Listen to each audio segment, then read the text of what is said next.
राजेश चषक फुटबॉल स्पर्धेच्या उपांत्य फेरीत आज श्री शिवाजी तरुण मंडळ आणि खंडोबा तालीम मंडळ यांच्यात लढत झाली। हा सामना श्री शिवाजी तरुण मंडळानं 2-1 अशा गोल फरकाने जिंकला। या विजयासह शिवाजी तरुण मंडळानं स्पर्धेच्या अंतिम फेरीत धडक मारली। उद्या श्री शिवाजी तरुण मंडळ आणि पीटीएम यांच्यामध्ये विजेतेपदासाठी लढत होणार आहे।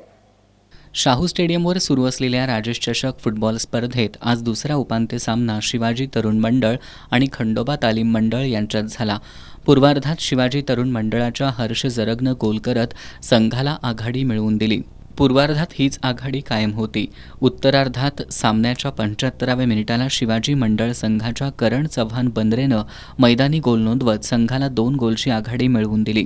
शिवाजी संघाकडून एस जांभळे, संकेत साळुखे, राज अली, योगेश कदम, इंद्रजित चौगुले, दर्शन पाटील यांनी चांगल्या खेळाचं प्रदर्शन केलं। या दोन्ही गोलची परतफेड करण्यासाठी खंडोबा तालीम संघाकडून आक्रमक चढाया झाल्या। खंडोबाच्या सचिन एस, प्रभू पोवार, शाहीर एस, पृथ्वीराज साळुखे, रोहित जाधव, विष्णू टी.एम, आदित्य लायकर यांनी गोलसाठी प्रयत्न केले। सामन्याच्या 80व्या मिनिटाला कुणाल दळवीनं गोल नोंदवत खंडोबाचं खातं खोललं। त्यानंतर दोन्ही संघांकडून गोलसाठी अनेक चढाया झाल्या।